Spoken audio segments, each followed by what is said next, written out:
বিসমিল্লাহির রহমানির রহিম। DRM United ideal কলেজের দ্বিতীয় বর্ষের শিক্ষার্থীবৃন্দ, আশা করি ওমিক্রন ভাইরাসের মহাপ্রকোপের ভিতর তোমরা তোমাদের পরিবারের সকল সদস্যদের নিয়ে স্ব অবস্থানে থেকে ভালো আছো, সুস্থ আছো, নিরাপদে আছো।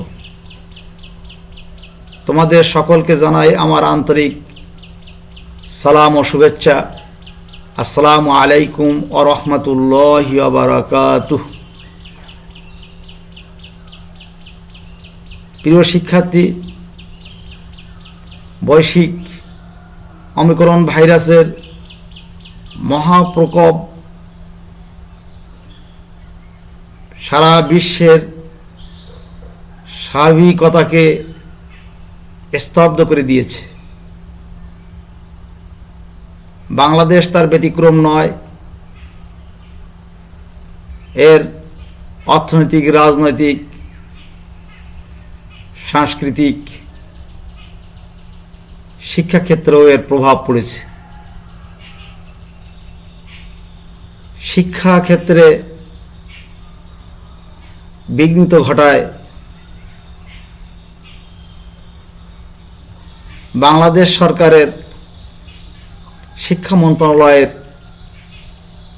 নির্দেশক্রমে আমার বর্তমান কর্মস্থল ডিআরএম ইউনাইটেড আইডিয়াল কলেজ প্রশাসনের সার্বিক তত্ত্বাবধানে ও নির্দেশনায় আমি তোমাদের জন্য একটি অনলাইন ক্লাস প্রস্তুত করেছি। অনলাইন ক্লাসটি দেখলে আশা করি তোমরা উপকৃত হবে। এই অনলাইন ক্লাসের পক্ষ থেকে তোমাদেরকে জানাই ফুলেল স্বাগতম। প্রিয় শিক্ষার্থী,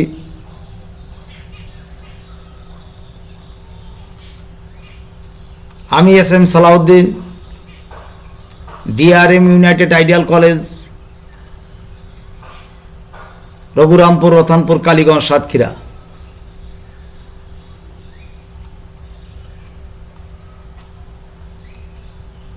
আমরা দুটি মানচিত্র দেখতে পাচ্ছি। একটি ব্রিটিশ ভারতের মানচিত্র, আরেকটি হচ্ছে পাকিস্তান।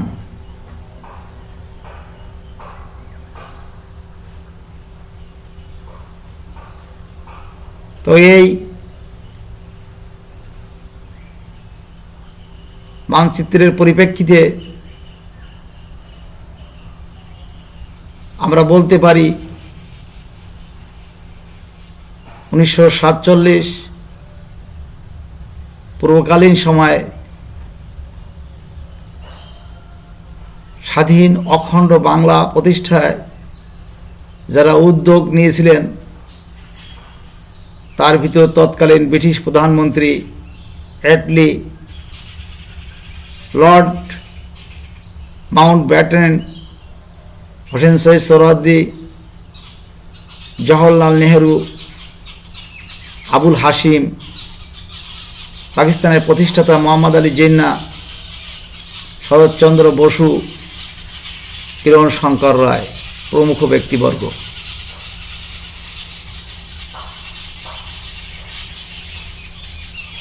আরও একটি আমরা চিত্র দেখছি, যার ডাইন পাশে স্বাধীন বাংলাদেশ তথা তৎকালীন পূর্ব বাংলা 1947 পরবর্তী সময় অর্থাৎ 1956 সালের সংবিধানে পূর্ব পাকিস্তান, আর বাম পাশে ভারত মানচিত্রের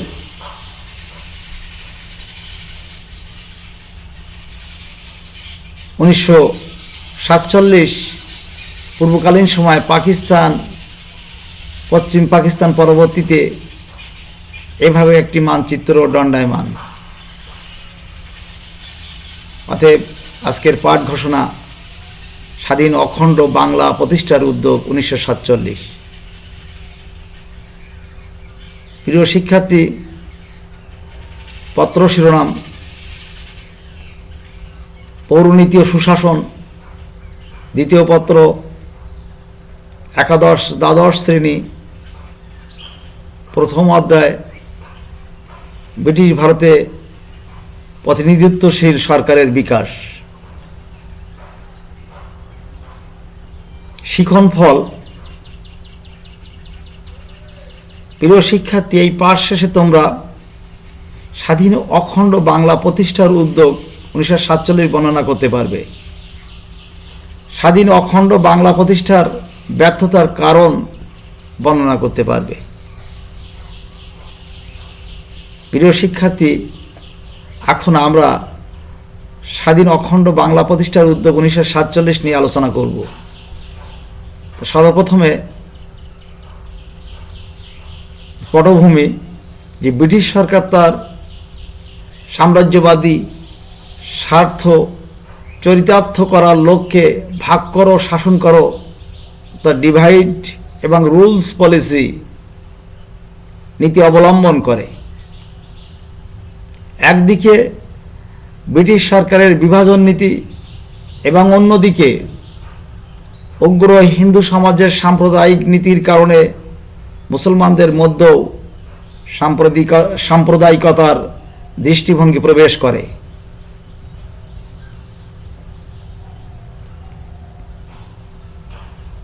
এ প্রেক্ষাপটে মোহাম্মদ আলী জিন্নাহ দ্বিজাতি তত্ত্বের নীতির আলোকে মুসলমান সংখ্যাগরিষ্ঠ অঞ্চলসমূহ নিয়ে ধর্মের ভিত্তিতে পৃথক রাষ্ট্র গঠনের সিদ্ধান্ত গৃহীত হয়। প্রিয় শিক্ষার্থী, এই সময় অবিভক্ত বাংলার সর্বশেষ মুখ্যমন্ত্রী হোসেন শহীদ সোহরাওয়ার্দী, অবিভক্ত বাংলার সেই সময়ের মুসলিম লীগের সাধারণ সম্পাদক জনাব আবুল হাশিম, শরৎচন্দ্র বসু, কিরণ শঙ্কর রায়, সত্যরঞ্জন বক্সির মতো প্রগতিশীল ও অসাম্প্রদায়িক কংগ্রেস ও ফরওয়ার্ড ব্লক নেতাগণও এর বিরোধিতা করে স্বাধীন অখণ্ড বাংলা প্রতিষ্ঠার প্রচেষ্টা চালান। নিম্নে স্লাইডের মাধ্যমে স্বাধীন অখণ্ড বাংলা প্রতিষ্ঠার পরিকল্পনা এবং এই পরিকল্পনা ব্যর্থ হওয়ার কারণ সম্পর্কে তোমাদের সামনে উপস্থাপন করা হলো।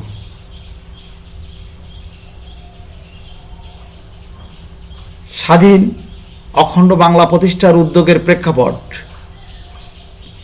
দ্বিতীয় বিশ্বযুদ্ধের পরিবর্তিত পরিস্থিতিতে উপনিবেশ সমূহের স্বাধীনতা লাভের আকাঙ্ক্ষা তীব্র হয়ে উঠলে ভারতে ব্রিটিশ উপনিবেশিক শাসনের অবসান প্রায় নিশ্চিত হয়ে পড়ে।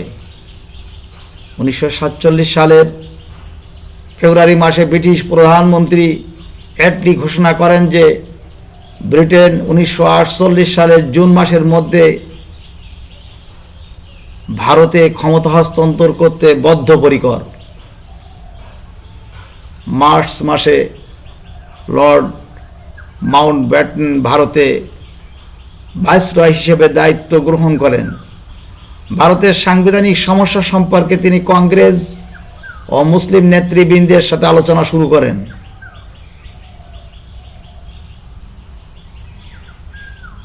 কিন্তু হিন্দু মুসলিম সাম্প্রদায়িক তিক্ততা এবং অন্তর্বর্তীকালীন সরকারের মধ্যে কংগ্রেস ও মুসলিম লীগ দ্বন্দ্বের ফলে এটি স্পষ্ট প্রতীয়মান হয় যে অখণ্ড স্বাধীন ভারতের পরিকল্পনা বাস্তবায়ন সম্ভব নয়। তাই লর্ড মাউন্টব্যাটেন সাম্প্রদায়িক ভিত্তিতে ভারত বিভক্তির প্রস্তাব দেন। এর পাল্টা প্রস্তাব হিসেবে কংগ্রেস বাংলা ও পাঞ্জাব বিভাগের দাবি উত্থাপন করে।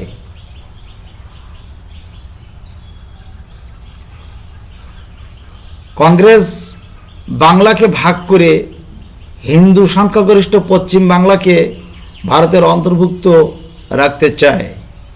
অন্যদিকে মুসলিম লীগের ইচ্ছা ছিল অখণ্ড বাংলা পাকিস্তানের অন্তর্ভুক্ত হোক, কিন্তু এ সময় বাংলার মুসলিম লীগের একটি প্রভাবশালী অংশ সমগ্র বাংলা, আসাম ও বিহারের বাংলা ভাষাভাষী জনগোষ্ঠীকে নিয়ে সার্বভৌম অখণ্ড বাংলা রাষ্ট্র গঠনের দাবি উত্থাপন করে।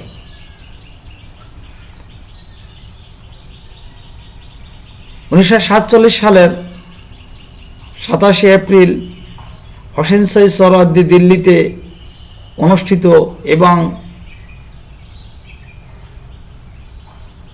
তার অন্যান্য সদস্যদের এক সংবাদ সম্মেলনে স্বাধীন অখণ্ড বাংলা রাষ্ট্র গঠনের প্রস্তাব উত্থাপন করেন। এরপর 29 এপ্রিল বঙ্গীয় প্রাদেশিক মুসলিম লীগের সাধারণ সম্পাদক জনাব আবুল হাশিম এক সংবাদ বিবৃতিতে বলেন, লাহোর প্রস্তাবের প্রতি ভারতের মুসলমানগণ আনুগত্য স্বীকার করে। এই প্রস্তাবে অখণ্ড মুসলিম রাষ্ট্রের পরিকল্পনা ছিল না। এতে বাংলা এবং ভারতের অন্যান্য সাংস্কৃতিক ইউনিটকে পূর্ণ সার্বভৌমত্ব প্রদানের কথা বলা হয়। প্রিয় শিক্ষার্থী, আবুল হাশিম দাবি করেন যে বাংলার হিন্দু মুসলমানগণ তাদের পৃথক সত্তা বজায় রেখে এক চমৎকার অভিন্ন সংস্কৃতি ঐতিহ্য গড়ে তুলেছে। ভারত হতে মুক্ত বাংলার হিন্দু ও মুসলমানগণ তাদের নিজেদের ব্যাপারে নিজেরাই শান্তিপূর্ণভাবে মীমাংসা করতে পারবে।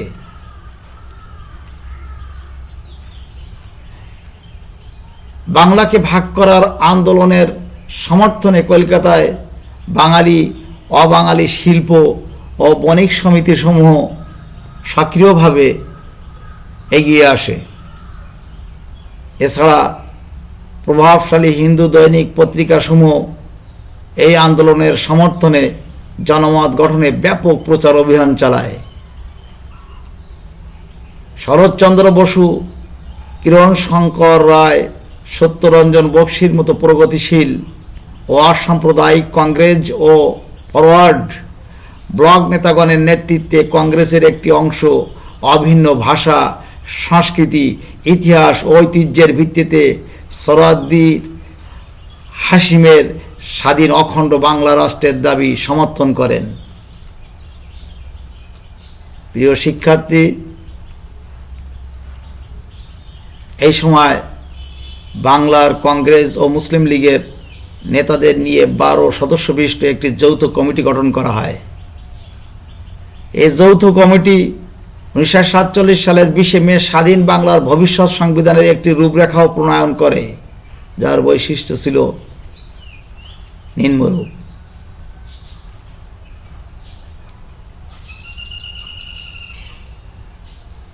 স্বাধীন সার্বভৌম অখণ্ড বাংলার ভবিষ্যৎ সমাধানের বৈশিষ্ট্যসমূহ: 1. বাংলা হবে একটি স্বাধীন সার্বভৌম রাষ্ট্র। প্রিয় শিক্ষার্থী, 2. ভারতের অবশিষ্ট অংশের সাথে এর সম্পর্ক কিরূপ হবে তা স্বাধীন বাংলার পরিচালক ও সংগঠকবৃন্দ নির্ধারণ করবেন। প্রিয় শিক্ষার্থী, 3. এই স্বাধীন বাংলার সংবিধানে হিন্দু ও মুসলমানদের সংখ্যা অনুপাতে আইনসভার আসন সংরক্ষণের ব্যবস্থা থাকবে। 4. স্বাধীন সার্বভৌম বাংলার আইনসভা গঠিত হবে যুক্ত নির্বাচন ও সর্বজনীন প্রাপ্তবয়স্কদের ভোটাধিকারের ভিত্তিতে নির্বাচিত প্রতিনিধিদেরকে নিয়ে। 5. স্বাধীন বাংলার প্রস্তাব গৃহীত হলে বর্তমান মন্ত্রিসভা ভেঙে দিয়ে অন্তর্বর্তীকালীন মন্ত্রিসভা গঠন করা হবে। 6. অন্তর্বর্তীকালীন মন্ত্রিসভার প্রধানমন্ত্রী হবেন একজন মুসলমান, তবে মন্ত্রিসভায় সমান সংখ্যক মুসলমান ও হিন্দু মন্ত্রী থাকবেন। প্রিয় শিক্ষার্থী, 7. স্বাধীন বাংলা সামরিক ও পুলিশ বাহিনী সহ অন্যান্য সকল চাকুরিতে হিন্দু ও মুসলমানদের মধ্যে সংখ্যা সাম্যের ব্যবস্থা থাকবে। 8. সংবিধান প্রণয়নের জন্য একটি গণ পরিষদ গঠিত হবে। গণপরিষদের সদস্য সংখ্যা হবে 30 জন। এর মধ্যে 16 জন মুসলমান এবং 14 জন হবেন হিন্দু সম্প্রদায়ের মধ্য থেকে। তারা বর্তমান আইনসভার মুসলমান ও অমুসলমান সদস্যগণের দ্বারা পৃথকভাবে নির্বাচিত হবেন। প্রিয় শিক্ষার্থী, 1946-47 সালের স্বাধীন সার্বভৌম অখণ্ড বাংলার পরিকল্পনা তাৎপর্য পরিণতি। এর পরিণতিতে আমরা দেখতে পাই স্বাধীন সার্বভৌম বাংলা রাষ্ট্র গঠনের প্রস্তাবের সংবিধানের রূপরেখা প্রকাশিত হলে হিন্দু মহাসভা কংগ্রেসের প্রতিক্রিয়াশীল ও ধর্মান্ধ অবাঙালি নেতাগণ এর বিরোধিতা শুরু করেন। এসব সাম্প্রদায়িক ও ধর্মান্ধ নেতাগণ ভারত বিভক্তির সাথে সাথে বাংলা এবং পাঞ্জাবের বিভক্তির দাবি জানান। 1947 সালের জুন মাসে মুসলিম লীগের কাউন্সিল অধিবেশনে মিস্টার জিন্নার প্ররোচনায়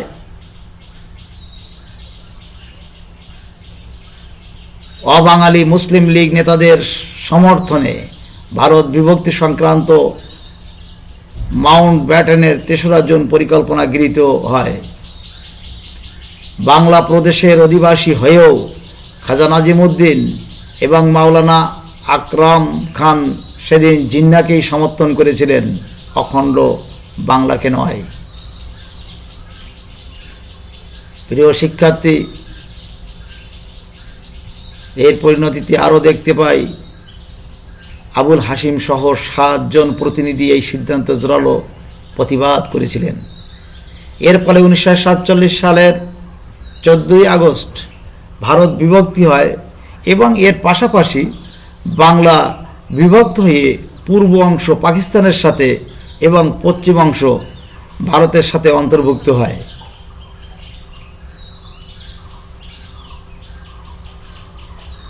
প্রিয় শিক্ষার্থী, 1946-47 সালের স্বাধীন সার্বভৌম অখণ্ড বাংলার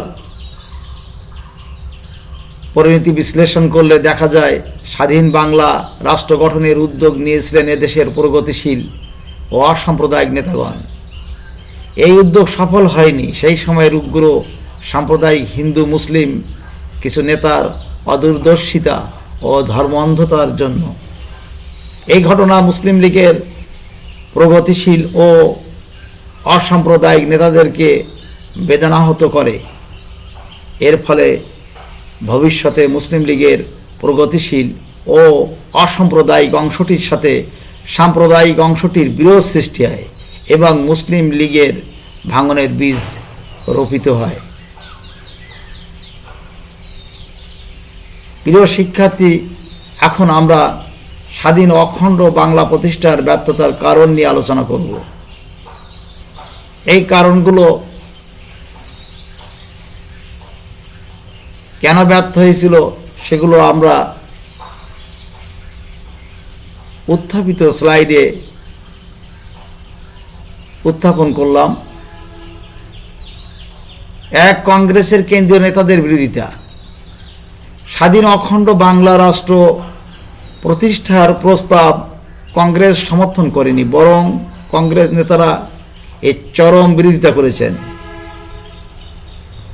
শ্যামাপ্রসাদ মুখার্জির সাম্প্রদায়িক রাজনৈতিক সংগঠন হিন্দু মহাসভা ও কংগ্রেসের একটি অংশ অখণ্ড ও সার্বভৌম বাংলা রাষ্ট্র গঠনের তীব্র বিরোধিতা করে।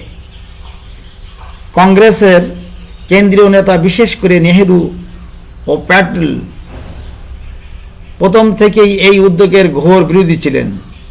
স্বাধীন অখণ্ড বাংলা রাষ্ট্রের ভাগ্য কার্যত বাংলার বাইরে সর্বভারতীয় পর্যায়ে নির্ধারিত হয়।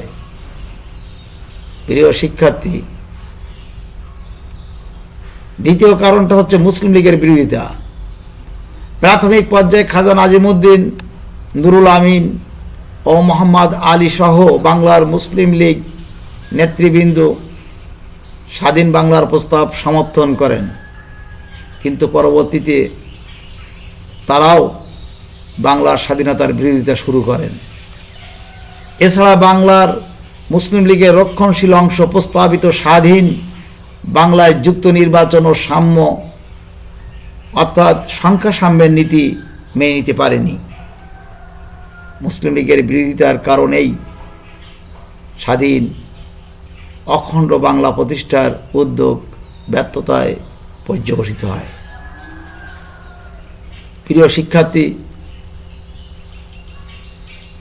ব্যর্থতার তৃতীয় নম্বর কারণটা হচ্ছে সময়ের স্বল্পতা। স্বাধীন বাংলা প্রতিষ্ঠার উদ্যোগের ক্ষেত্রে সময়ের স্বল্পতা আরেকটি অন্তরায় ছিল।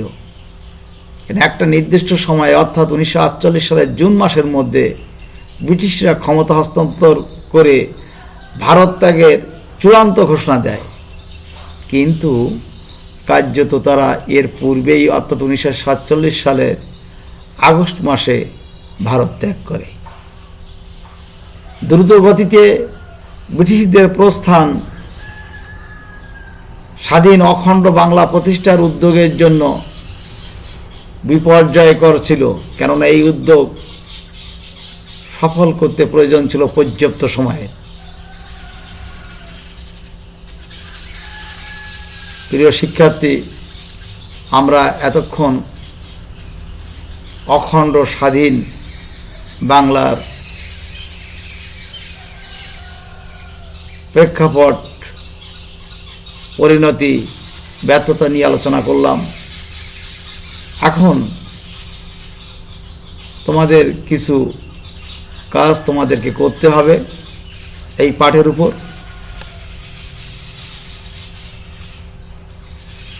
প্রথম কাজটি হচ্ছে যে স্বাধীন বাংলা প্রতিষ্ঠার উদ্যোগের ক্ষেত্রে ব্রিটিশদের ভূমিকা কী ছিল এটা লিখতে হবে, আর স্বাধীন বাংলা প্রতিষ্ঠার উদ্যোগ কত সালে গ্রহণ করা হয় এটাও লিখতে হবে। প্রিয় শিক্ষার্থী,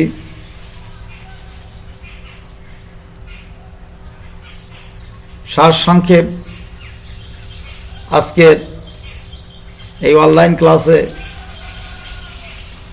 তোমাদেরকে আমরা যে বিষয়গুলো আলোচনা করলাম, স্বাধীন অখণ্ড বাংলা প্রতিষ্ঠার উদ্যোগ 1947 সম্পর্কে আর স্বাধীন অখণ্ড বাংলা প্রতিষ্ঠার ব্যর্থতার কারণ সম্পর্কে।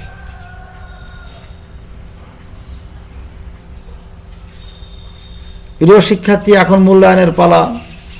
স্বাধীন অখণ্ড বাংলা প্রতিষ্ঠার ব্যর্থতার দুটি কারণ লিখতে হবে।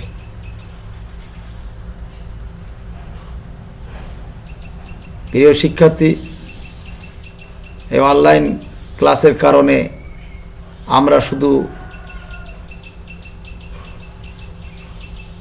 দূর থেকে ক্লাস শুনব না, দেখব না, এই পাঠের আলোকে কিছু প্রশ্ন আমাদেরকে সমাধান করতে হবে।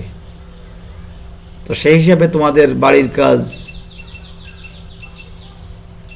উভয় সম্প্রদায়ের মতনৈক্য স্বাধীন বাংলা প্রতিষ্ঠার উদ্যোগের ক্ষেত্রে প্রতিবন্ধক, এটা আলোচ্য পাঠের আলোকে বিশ্লেষণ করে অমিক্রণ ভাইরাসের মহা প্রকোপের ভিতর বন্ধ থাকা এই সময়, এরপর তোমরা যখন আমাদের ক্লাসে ফিরবে তখন এগুলো তোমরা লিখে আনবে। আর এর জন্য তোমরা কিছু বইয়ের সহায়তা গ্রহণ করতে পারো। সব বইগুলো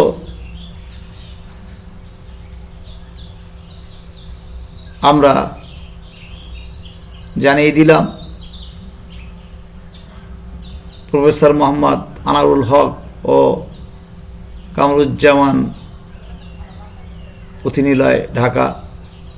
professor Mohammad Mozammel Haque, Hasan book house, Kazi Arafat Hossain lecture publications limited, doctor Bilkis Sultana ও Rashiduzzaman Kajal brothers limited, doctor Mohammad Abdul Wadud Bhuiyan ও Kanis Tahmina Aksharpatra limited, professor ABM Golam Faruk গং গ্রন্থ কুটির লিমিটেড, প্রফেসর মোহাম্মদ ইউনুস আলী দিয়ান